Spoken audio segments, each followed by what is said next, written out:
on l'a bien démontré, l'investissement, il est remboursé avec le certificat vert. En 7 ans, il y a même une marge. Donc, moi, à la place de si j'étais locataire, en fait, la seule arme qu'on a, c'est de convaincre son propriétaire d'installer des panneaux. Alors, il y a quand même le premier argument qui le concerne directement, c'est cette fameuse marge. Parce que ça, c'est lui qui va, en tout cas pour autant qu'il ne passe pas par un tiers investisseur et que ce soit lui qui fasse l'investissement, les 2 000 € dont on parlait tantôt, c'est dans sa poche. Donc 2 000 €, bon, c'est en 10 ans, mais ça fait 200 par an, c'est toujours 200 € par an, c'est toujours ça de prix. Ça, c'est un premier argument. Le deuxième argument, alors c'est tous les gains sur la consommation, mais là, forcément, c'est le locataire qui en profite.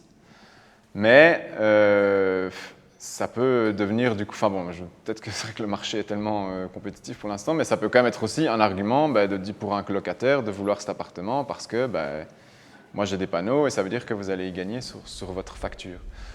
Alors du coup, ça peut peut-être être un argument pour le propriétaire d'augmenter un rien le loyer.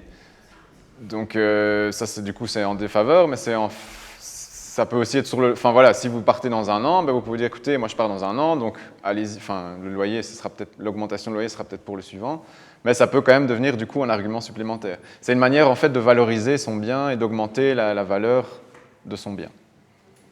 Donc, mais c'est clair qu'en tant que locataire, pour l'instant, on n'a pas de droit sur le... Enfin, ça reste une décision du propriétaire.